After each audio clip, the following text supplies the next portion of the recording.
De todo esto quiero hablar con Paul Neira. Él es educador, es experto en políticas públicas educativas y miembro del Consejo Nacional de Educación. Señor Neira, buenas noches, gracias por su tiempo. Hola, ¿cómo estás? Gracias por la invitación a tu programa. Bueno, una primera impresión era esa, ¿no? Nos parece que estamos entrando en este debate a partir de la situación de extorsiones donde hablan personas que tienen que ver con la seguridad, pero la palabra de un educador que pueda darnos cuenta o referirnos el impacto que puede tener en un colegio estar bajo amenaza de extorsionadores, ¿cuál es su idea para empezar a hablar de este problema? No creo que la extorsión la entendemos todos, pero ¿por qué es especialmente delicada la situación en un colegio? A ver, mira, tu pregunta es súper buena porque me permite poner un par de puntos que son fundamentales en la conversación, ¿no? El primero tiene que ver con que eh, para poder conseguir que los colegios cumplan su propósito fundamental, que es que los estudiantes aprendan, los estudiantes tienen que estar íntegros. Ujú. ¿Sí? Tienen que tener una integridad, una tranquilidad, digamos, que te lo provee el ámbito escolar, a pesar de que afuera del colegio puedan haber una serie de situaciones complejas, complicadas, en barrios complejos, en barrios menos complejos, dependiendo cómo quieras mirarlo. De alguna manera el colegio plantea un espacio de protección. ¿Para qué? Porque está supeditado a un propósito más grande que es el de educar, es el de aprender, que el Ujú. estudiante aprenda y lo aprenda en tranquilidad. Por eso es que en el sistema educativo, el Ministerio de Educación impulsa el tema de la convivencia, el tema del bienestar, el tema de la tutoría, que son elementos que ayudan a que esto suceda.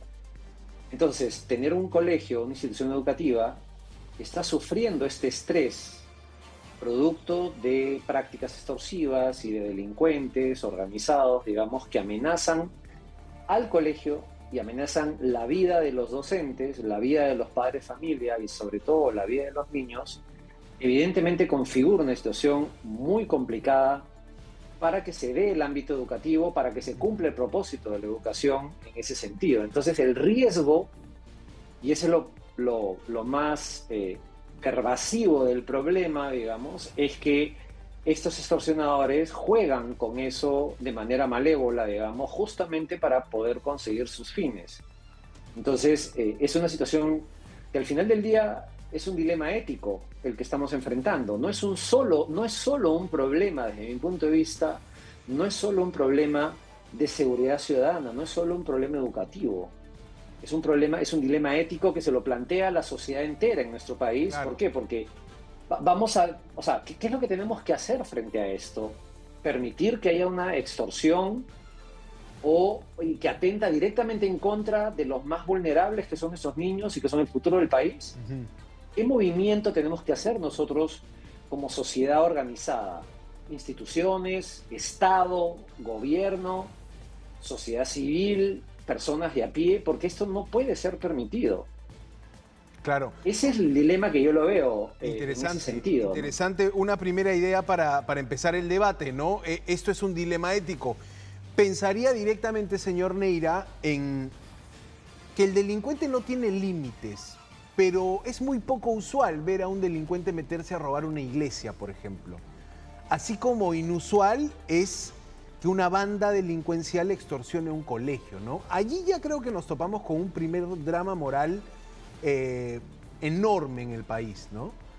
¿Por qué no probablemente ocurre esto en otros países? Porque quizá también en otros países el Estado garantiza la educación y no tienes el negocio de la educación de los colegios privados. Pero incluso siendo legítimo como lo es ofrecer un servicio privado en la educación, ¿por qué hemos llegado a este punto? ¿Es quizá la temporada, el pago de matrículas, es quizá también el delito de moda? ¿O es algo que se ha venido dando silenciosamente hace varios meses y recién nos estamos dando cuenta, digamos? ¿Qué se conoce en la interna del mundo educativo respecto a esto, ¿no? Colegios privados a merced de la delincuencia. Manejan caja y manejan caja precisamente en estos meses, ¿no? En estas semanas. Sí, quisiera comenzar por la última parte de tu pregunta. planteas este cuestionamiento de si esto es una cosa nueva o es un fenómeno que lo hemos visto, que ha estado durmiendo un poco a lo largo del tiempo y que ahora ha levantado la cabeza, ¿no? Hay una parte de eso, evidentemente. Yo tengo información de distintas asociaciones de colegios particulares en el país que curiosamente, digamos, son los que son víctimas y blanco de estas prácticas extorsivas, digamos. Hay distintas asociaciones que representan los intereses de los colegios particulares en distintas regiones del país. Y yo ya venía escuchando en conversaciones con ellos, en reuniones que he tenido con ellos de coordinación y de trabajo, de que se sentía cada vez más, digamos, el avance de esta práctica. Era bastante frecuente en el norte del país. Conocemos que hay una práctica muy fuerte a ese nivel en el norte del país. Claro, Trujillo. Muy poco en el sur. Sí, Trujillo, Chiclayo, digamos, ha habido presencia de eso. En el sur es muy poca, digamos, la información que tengo del año pasado. Sin embargo, al mismo tiempo, digamos, esto ha crecido al inicio del año escolar. Y yo ahí quiero manejar algunas cifras como para que tu audiencia entienda un poco de qué volúmenes estamos hablando. Por favor. En el Perú hay entre 83.000 y 84.000 colegios estatales, instituciones educativas estatales repartidas en el territorio, y hay un poquito más de 26.000 colegios particulares, ¿no? Los reportes que tenemos son fragmentados y poco confiables en un sentido, porque no tenemos una data dura sobre el tema, digamos, es cuántos de estos colegios son o vienen recibiendo este tipo de amenazas, digamos, se habla en un universo entre 200 y 400, digamos. Hay algunos voceros de algunos colectivos que han salido a mencionar el tema, ¿no? Entonces, ¿por qué te digo las cifras? Porque primero, el número de colegios que está recibiendo esta práctica, que es totalmente espantosa, digamos, y que no podemos aceptarla, pero respecto al número total de colegios hay una distancia muy grande. Claro. Pero el segundo elemento, claro, el segundo elemento que ni siquiera ni logra rascar un poquito, pero si miramos esto en términos de ofrecerles un cordón de seguridad a los 26.000 colegios particulares, más los 83.000, 84.000 colegios públicos, estamos hablando que es una tarea imposible.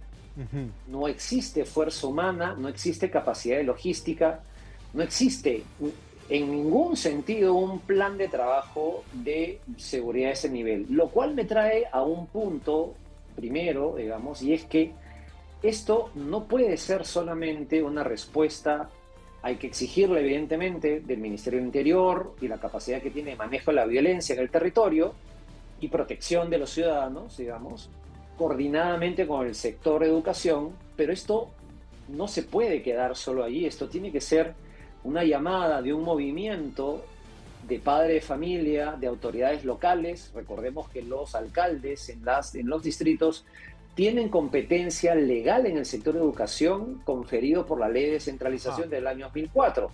Entonces, yo, desde mi punto de vista, en vez de estar enfocados en el número, en la cantidad que le han pedido, 100.000, 20.000, 4.000, 5.000 o 1.000, para mí esta es una oportunidad en que el peruano se ponga de a pie, coordine un movimiento de protección a su escuela, porque es lo más preciado que tenemos, y le demostremos, digamos, de que ese ínfimo número de delincuentes que no nos representan y que ni siquiera son una mayoría, no nos pueden dictar si mi hijo o mi hija va a recibir educación en su colegio del barrio. Ajá. Y ahí este movimiento hay que impulsarlo, y ahí los medios de comunicación tienen un rol fundamental, digamos, ¿no? Interesante, claro, la comunidad educativa puede volcarse directamente a proteger el colegio, pero ¿de quién es la responsabilidad de la seguridad? Diríamos policía, ¿no? Y probablemente es la que tiene la responsabilidad. Claro, y probablemente se vea un patrullero al ingreso, a la salida, en un colegio emblemático, en una gran unidad escolar, en un colegio donde hay un volumen impresionante de alumnos, qué sé yo. Pero es materialmente imposible, como dice usted, poner un policía en cada colegio del país, privado, público, etc. En en ese entendido, digamos, no hay reuniones de coordinación próximo al inicio del año escolar del Ministerio del Interior diciendo cómo vamos a hacer el regreso a clases, va a ser protegido, va a ser seguro. O sea, todos estos preparativos que se dan para el inicio del año escolar no incluyen, por ejemplo, miradas de seguridad, decir, oye, ¿cómo va a ser el protocolo? Digamos, año a año no se hace ya esta tarea, señor Neira. Sí, sí, de hecho, es buenísima tu pregunta porque permite destapar un lado, digamos, de las instituciones educativas que es invisible y que no lo tenemos normalmente en cuenta. Y es el hecho siguiente, hay una profunda conexión entre los colegios, la comisaría, los bomberos, el centro de salud, el gobierno local, digamos, que permiten este entramado de relaciones, las asociaciones, los centros deportivos. Hay mucha coordinación que sucede invisible a nivel de la escuela, empujada muchas veces por los directores de los colegios a partir de seguimiento e indicaciones del sector central de educación.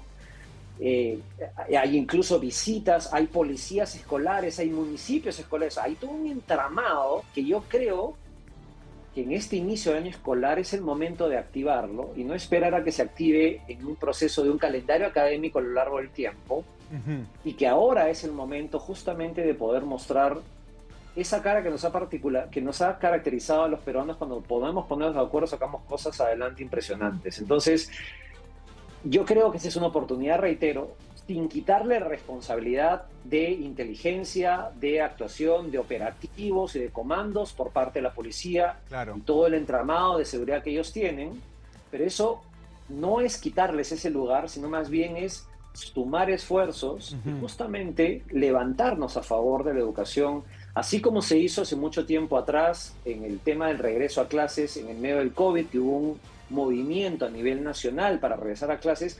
Creo que esta situación destapa esta oportunidad y ahí agradecer mucho a Latina el tener estos espacios de discusión a la hora de la familia, a la hora que están ahorita toda la familia junta en la casa, para levantar esta voz de alerta, para convocar, para poder juntar esfuerzos y voluntades para que esto no siga teniendo este impacto muy negativo y muy nocivo de estas prácticas extorsivas, ¿no? Ahora, el efecto inmediato de algunos colegios que pueden estar en el orden de los 200 a 400 viviendo una situación de extorsión, el efecto inmediato es vamos a clases virtuales, utilicemos la educación virtual, apliquemos lo que ya conocemos para poder estar seguros por un tiempo. ¿Es sostenible esta situación? ¿Un colegio puede alterar, digamos, su plan de enseñanza presencial y decir de la noche a la mañana vámonos a virtual? Digamos, ¿no puede haber un daño al aprendizaje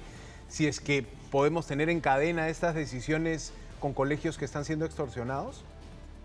A ver, la opción de la educación virtual, como la tenemos ahora instalada en el país, ¿sí?, que es lo que se conoce técnicamente como educación remota de emergencia, porque tú activas esto frente a una emergencia. No es educación en línea ni educación digital, digamos, porque muchas veces termina sucediendo por WhatsApp y por video. Claro. Los chicos educación remota, pelear de emergencia. Ese, ¿no?, es el término. Correcto. Ese es el término. Entonces, cuando nosotros tenemos esta situación, de hecho, tiene que ser la opción más extrema y la que antes de eso tenemos que haber agotado todos los recursos y todas las posibilidades para no irnos a esa situación extrema. ¿Por qué? Porque ya nos ha mostrado la dura historia de la pandemia, digamos, de que a pesar de que se mantuvo algunos aprendizajes, hubo mucha lesión en un conjunto de otros aprendizajes, el aprendizaje social, la ciudadanía, el intercambio, este componente fundamental relacional de la educación se pierde en una situación de esta naturaleza. Entonces, mi recomendación frente a esa posibilidad, que tiene que ser la última medida que se tome para poder salvaguardar la integridad de los estudiantes. Por eso es que yo vuelvo al concepto de este dilema ético. Ajá. Por eso es que me parece que en medio de esta situación está este movimiento que yo te comento, que tenemos que impulsarlo, porque es la única forma de protección, es la única forma en la cual vamos a proteger lo más importante de Claro. nuestro país, que son nuestros hijos y la educación, digamos, ¿no? Interesante, ¿no? Viendo y recordando ese movimiento que pedía el retorno a las clases presenciales, bajo ese espíritu, tener también desde los padres ahora una fuerza que pida eso, ¿no? Proteger a la comunidad educativa. Solo para terminar, estoy conversando con Paul Neira, educador, especialista en políticas educativas. Se comenta mucho también el trauma y la desconfianza que puede generarse con un hecho delictivo de este tipo, digamos. ¿Eso tiene una afectación silenciosa, digamos, el hecho de que en el colegio incluso ya se trivialice elementos como una bala, como un insulto, como dejarte una granada o un explosivo? Inconscientemente no estamos creciendo, ya naturalizando la relación con la delincuencia de este tipo, señor Neira. Sí. Mire, lo peligroso de este razonamiento, que es imposible no pensarlo, digamos, o no preverlo que suceda, digamos, tiene que ver con, creo que dos factores, que me parece que son dos líneas de discusión que tenemos que abrir en un espacio como este que tú conduces. El primero tiene que ver con esto que tú mencionas, que es la experiencia de cómo lo asume y cómo lo adopta el chico, la chica, digamos, que están en el colegio, como experiencia de sentirse indemnes, sentirse vulnerables, sentirse no protegidos. Que si a eso le sumamos con todos los otros, la otra carga de elementos sociales complejos que a veces viven las familias, es una combinatoria compleja de manejar y que por algún lado va a terminar saliendo la olla a presión. Pero el otro, que tiene que ver ya con el tejido social, el bien común de nuestra sociedad peruana, tiene que ver con la sensación de impunidad. Es decir, este reforzamiento que se machaca todos los días de que no importa que rompas la ley, no te va a pasar nada, no importa que elijas el camino de la violencia, vas a tener éxito y no va a suceder nada. Ese, combinado con este otro, me parece que es un caldo de cultivo complejo que tiene que manejarse, y por eso reitero de nuevo la necesidad de levantar este movimiento, de aunar esfuerzos justamente para que eso sea rechazado con personas de bien, con personas que tenemos la intención de efectivamente hacer que la educación sea una oportunidad de mejora, una oportunidad de crecimiento, una oportunidad de desarrollo para nuestros hijos, y que si eso sucede, todo el país y toda la sociedad se va a ganar, como dice coloquialmente, con este esfuerzo. Claro. Es el momento de poder contrarrestar estas posibles síntomas con una actuación de intervención distinta, más positiva cívica, y de proteger. Usted, ¿no? Más cívica, más social. Exactamente, más ciudadana, digamos, en ese sentido, porque que no existe más ciudadano que la educación, que no es más ciudadano que eso, ¿no? Interesante, desafío para una sociedad peruana que a veces tampoco sabe a dónde mirar, ¿no? ¿A quién sigo? ¿A qué líder sigo? ¿Qué programa adhiero? ¿Qué idea me siento afín con ella? Etc. Paul Neira, educador y especialista en políticas educativas. Gracias por su tiempo, señor. Un gusto conversar. Muchas gracias, un placer. Buenas noches.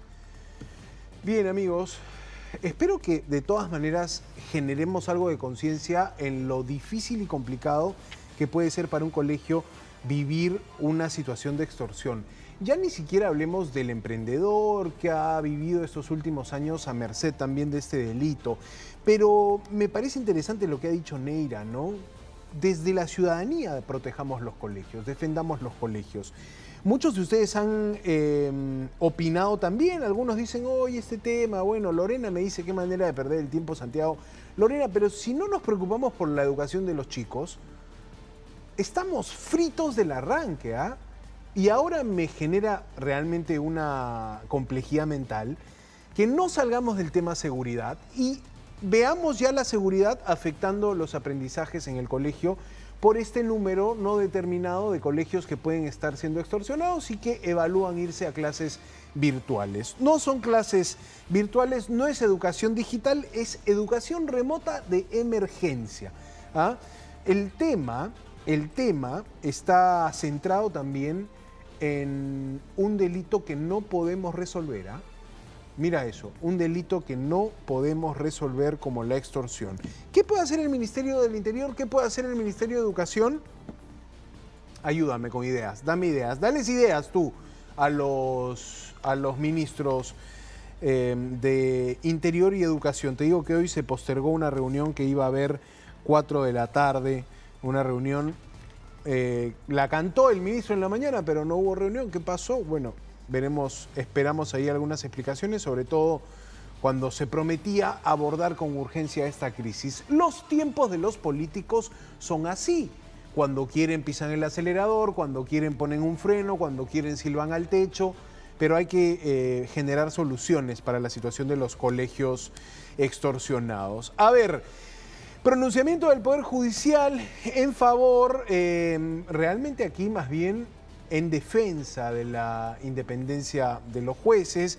El Poder Judicial es importantísimo en el país porque, por supuesto, es ese rostro que nos permite no tener impunidad, ¿no? No tener delincuentes que extorsionan y que viven tranquilos, con millones, con dinero, que se graban así fotos, videos, ¿no? Que se toman fotos y se graban videos, como Eric Moreno el Monstruo. Bueno,